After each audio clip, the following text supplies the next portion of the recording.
Welcome, Maria Nicole. We are so excited to be talking with you all the way in Canada. Is that right? Absolutely. Really excited to be here. Well, tell our audience a little bit about who you are and how you got involved in space with your students. Well, I'm a STEM teacher. I've also taught the general sciences for grades 7 and 8, but I've also taught K to 12. So, a variety of experiences in terms of education and different subject material. And I was given the grade 7 science program, and I saw that it had Tomatosphere. And so that was the first time that I got kind of exposed to it a little bit.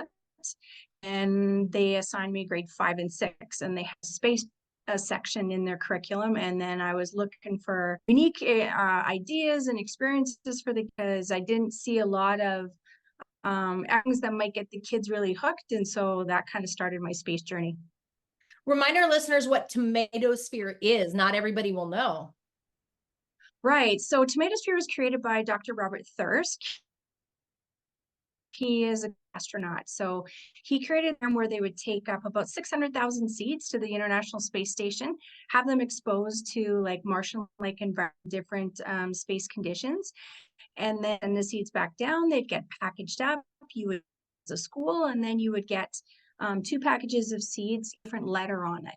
So one seed was which was seeds that weren't sent to space, and another group of seeds was seeds that were sent to space. The difference here is that it was a double blind study. So you didn't know which seeds you got until after you submitted results. So the kids had lots of fun trying to guess which seeds they thought space seeds or space tomatoes, as my kids call them. Right. Yeah. I did that a couple of years with some of my students, and I'll ask you, our data, our space plants were never quite as tall or as full, or for whatever reason, and maybe it was our sample sizes, but we could definitely notice a difference in the two packages. How about your students? It depended on the year. Years we could really see a difference. Other years we didn't see much of a difference at all. But what the kids noticed at planting when they took them home and then in the fall and brought them back, the volume of tomatoes was different compared to the space seed, more with the space seeds than there were with the earthbound ones. That's yes, and it makes sense, right? They are getting exposed to more ionizing radiation up there. So Tomatosphere was first. Was that your first foray into the ISS? I suppose you probably taught rocketry and maybe robotics and 100 other things. What other Yep. areas were especially memorable or enjoyable for you? Uh, Getting involved with the student spaceflight experiment program and being able to kids all across our school division, trying to get experiments set up and sent to the competition, and then eventually have getting one slide and actually sent to the space station was really, really cool. It was a first for Canada to have an elementary experiment go to space, and this one was on cancer research. The kids used yeast as a stand-in for cells because we couldn't send human cells. Well, we could have, but the selection process and vetting process was complicated. So we found yeast cells, and they wanted to see if green tea could protect human cells from radiation and maybe prevent cancer in individuals. And so when they got their result, their sample back and started testing and looking at it, they actually found there was a significant difference between the group that had no green tea versus the one that had green tea. There was offering of some protection from the components from the green tea. So So then the we kids could do a sunscreen with mm, yeah, that's my it. question. Is it the tannins in the tea? Is it the pigments, or is it perhaps a different molecule? What were their The what, it's not so much tannins in green tea because that's for the darker teas. I think it's something like catechins. Am I saying that correctly? Cans, it's the actually they were actually looking at the antioxidant properties within within the tea protective mechanism. wow, that makes me think that ascorbic acid or Experiments. vitamin Yeah, that makes me think that vitamin C and an experiment like that would be really interesting, right? Because vitamin C is a super nice antioxidant. So, okay, I see you have a picture of the For neutral sure, for buoyancy. sure. Right. I see you have a photo of the neutral buoyancy tank behind you in Houston. What's the story there? I'm sure that's not up by Yep. random chance. Yeah, no, from when I got to do a deck tour with the SEEK conference that Houston offers every February. And so we got a rare opportunity to do a deck tour, and we actually saw Jessica Meyer in the pool doing her training, and they actually brought her up to the top of the pool and she waved to us when we were on the deck. And then I got a really huge surprise. The Canadian Space Agency made arrangements for Jeremy Hansen, who a new astronaut at the time, to come on the pool deck and meet everybody, and got to take some really great pictures and say hello to him. So that was really awesome. Right, right. Well, you have the famous Canadian with the guitar in space, of course. Probably one of the Yes. most well-known astronauts. But I will say this, I know with the Artemis Accords, I know a Canadian is going to set foot on the moon with us as one of our great partners when we go back to the moon. Well, we're not going to set foot on. We're actually going to have just Jeremy's going to be orbiting the moon with the Artemis crew.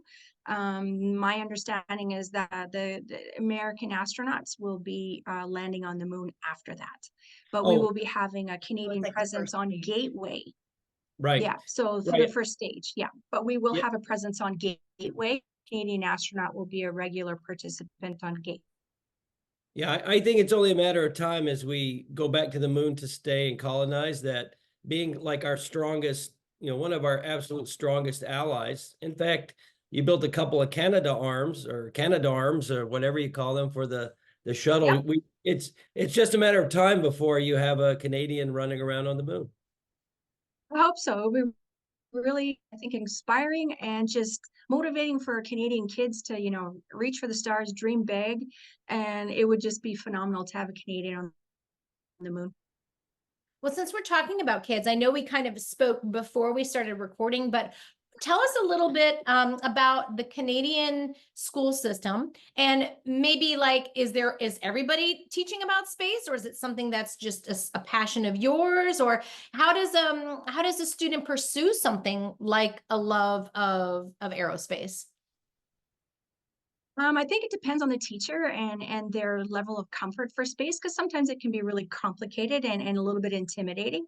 Me, I jumped in head first and just went, I want to learn as much as I can. I'm a bit of a Star Wars geek. My dad took me to see Star Wars when I was little, and that kind of, spurred my space passion. And so when we had space in the curriculum in Canada, I went, yeah, I got to do a lot of this, and I got to get my kids excited, because it's great. It's a really great way to weave different complex with space and use it quite a bit across the curriculum. Canada is similar from US in the sense that, we do teach different topics, but we call them clusters in Canada. And usually the space section skip every other grade. So every 2 years, the students are getting a space specific section of curriculum, but it's more complex as they move along. Oh, Me, Yeah, I that's try and weave it brilliant. into as much science as I can. Whether I have the space curriculum or not, I try and weave as much of the space ideas and concepts that I can. Like, for example, my students are doing Indigenous, and they're learning how to make Indigenous medicines to treat different things. And they're using concepts from The Martian about growing things on another planet. But if we could use it maybe in a more natural format, using Indigenous medicines, for example, so the kids get a tie-in from space with that. And then, the kids do a showcase and they get to, give away some of the things they didn't create, but they've also learned about how hard it can be to space farm, so to speak. right. Well, that's very exciting, right? To Well, I mean, have instead of carrying medicines for a long-term space flight mission, to actually be able to take grow the them. plants that grow the compounds that you need. That's a very multidisciplinary approach. Well, Kevin, I had a question for you. So they're looking at space every 2 years. So that seems to me like way earlier, not only earlier than the United States as far as how we approach our curriculum, but also even like more more regularly? Because we only do it in like what? Maybe you see space fifth- in like 6th or 7th grade. Fifth, sixth grade.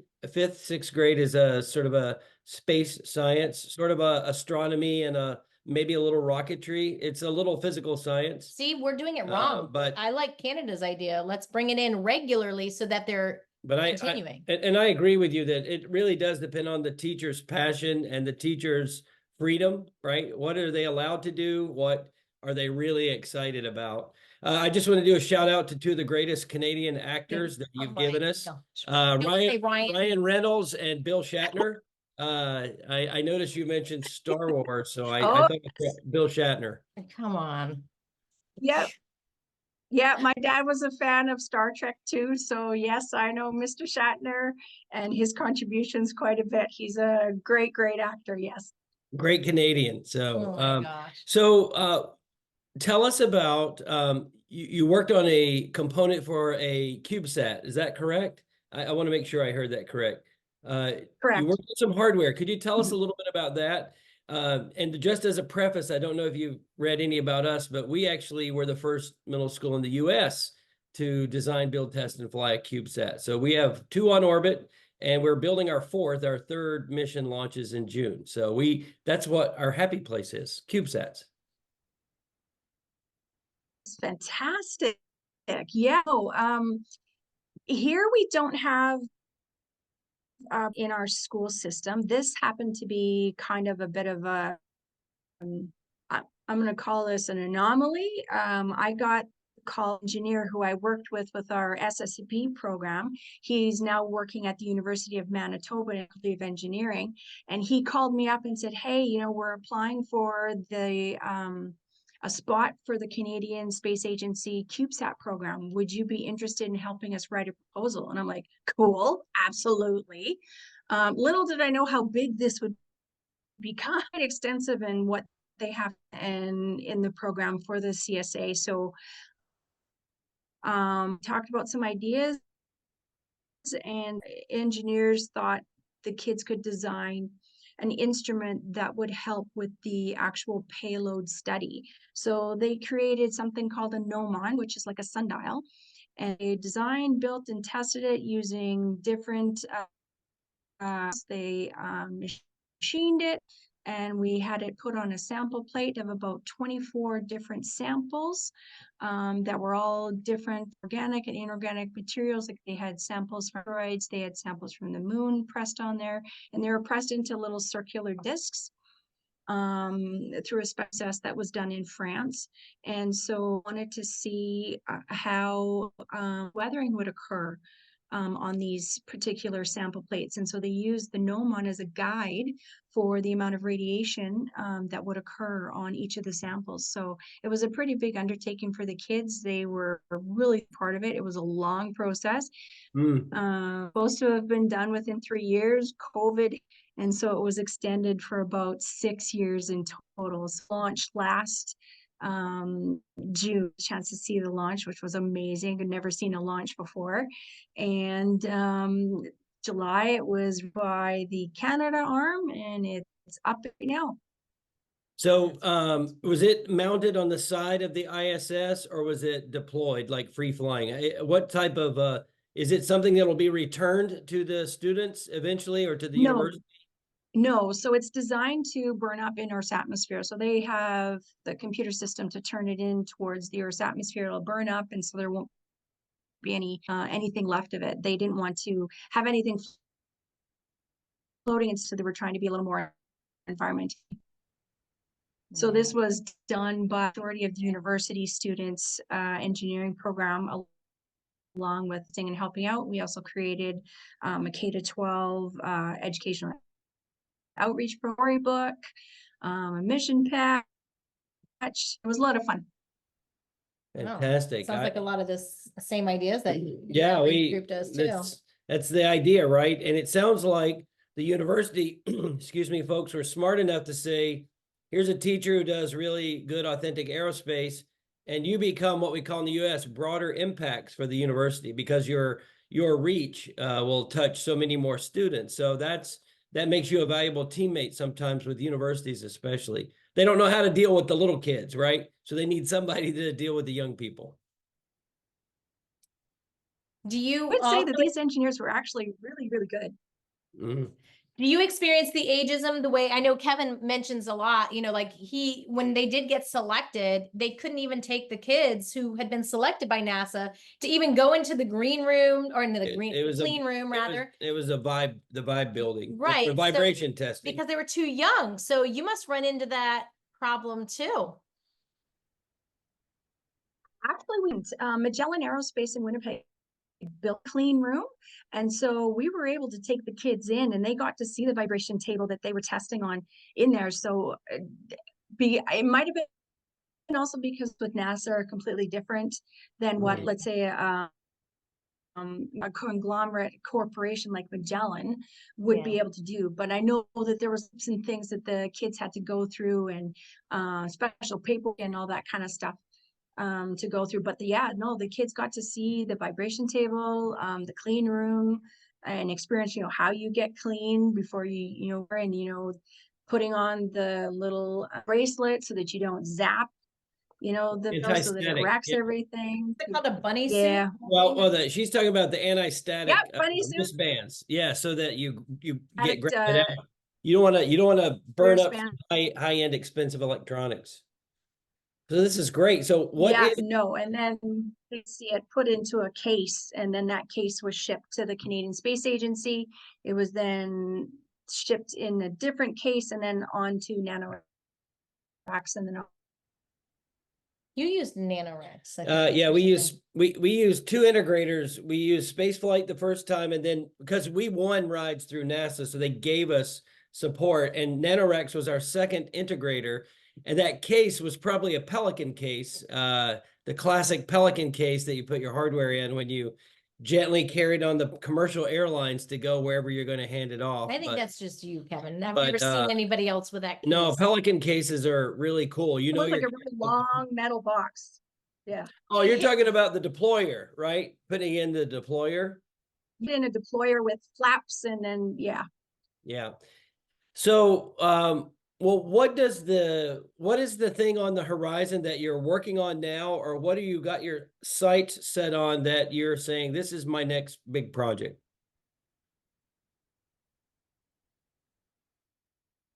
So we've been asked again to partner with the same universe, same engineer, Phil Ferguson, through Pricewater Engineering faculty at U of M.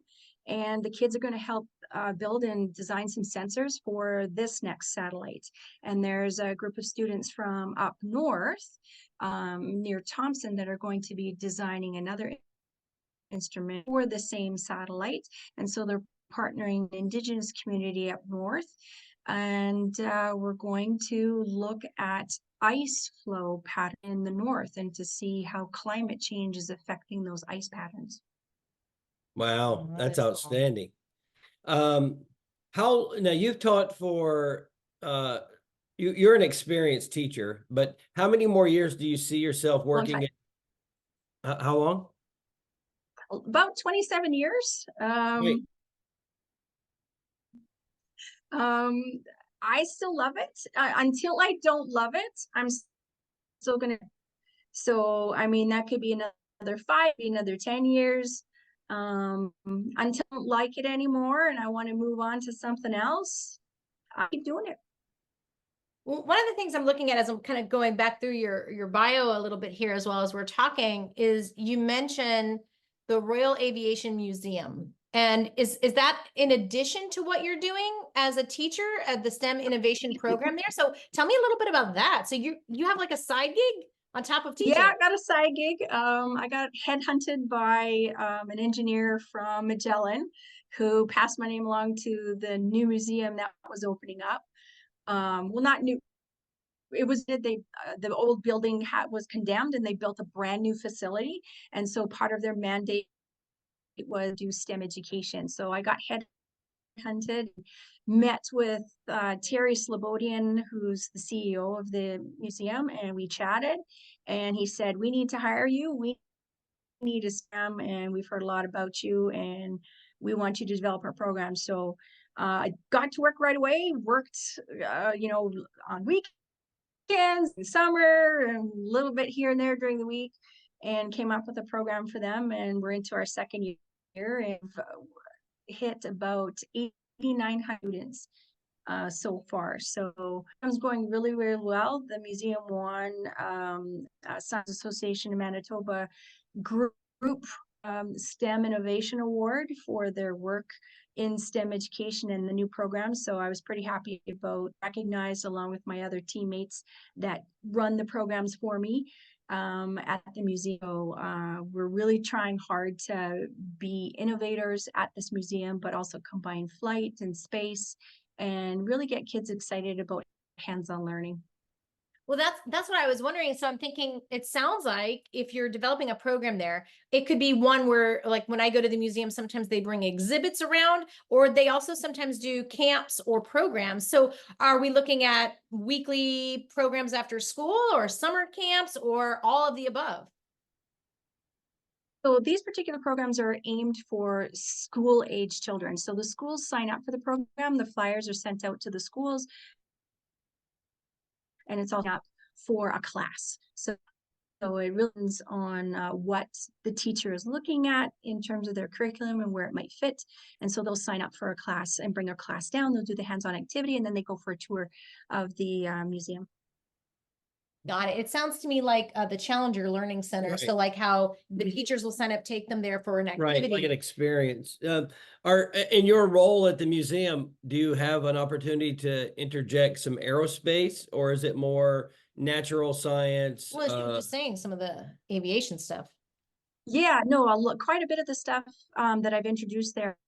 I've tied Manitoba curriculum, and I use a lot of space themes in it. So that it ties into any of the curriculums that have the space sections for different age groups, but also a concept that may not be, let's say, in the space curriculum. It may be in another cluster that they're working on. So, for example, working on center of gravity, and their design structures in grade 7, for example, will in with a space themed activity and get a little bit of space history in there and a little bit of engineering process, and then the theme of there, and then the kids get to do the center of gravity with attached to it. So if I'm hearing this right, so you must have standards, right? Like Canadian standards for the classes. Yep. And then so within the standards, you're designing every other year, schools are building upon space in their curriculum. And then you're probably working along with those standards in order to ensure the areas that the student or the teachers in the classrooms are trying to meet, you're able to provide a hands-on experience to meet the standards. Yeah, so we have general learning outcomes and we have specific learning outcomes. So I have both of those in each of the programs that are being run by the museum. That's great. I mean, I think what it also shows for me, you know, oftentimes, at least here in the States, not every state feels that their curriculum is appreciated or even supported by the government, right? The powers that be. Oftentimes it's limited. It seems like Canada has a very open view about what they want to do with STEM, and is in not only expecting it, but enabling it to happen, which is amazing. Like it's unheard of, I think, and like at least in Florida, you know. So do they no, it's I would say it's a robust educational that we really try the education meet to try and ensure that we have standards that are very similar across Canada, and that they're really high, and that the expectations are demanding but also fair to the students. So do they also support teachers for professional development within that same realm? That depends on the province that you're in. Currently, no, because we've had a change in government, and our previous government was not so friendly towards teachers. It was challenging to do professional development. Fundings were cut significantly, so school divisions had a really, really hard time being able to send teachers professional development because the dollars weren't there. So it was challenging time. It's getting better with the new change in government. We're looking at more supports for kids and looking at more PD opportunities for teachers develop their skill sets. And I think that's wonderful, because without good PD, you're not going to have really innovative teachers or teachers willing to try things. Governments support education fully, and they see the value in what teachers, because without that, we don't have really educated kids without excited, well-trained teachers. Yeah, you can't have them joining, giving back to your economy or giving back to your community if they don't have that support going in. Well, as we're kind of on the end of our time frame, we always kind of end and I think it's a really good place to interject it here. So with what you've been saying about the support of your government and considering the focus that they have for STEM, what advice do you have for anyone who might be listening about how to get more involved in bringing something that they love into their classroom? Like you said, it takes a special kind of someone, but how do you even get started if you think you want to do something, but maybe you're just too new? If you're too new, I would say, go to different groups that you see, for example, Facebook or TikTok. There are tons of STEM, tons on Facebook. There are tons, like you have your NS, a lot of teachers to the National Science Teachers Association that are around the US.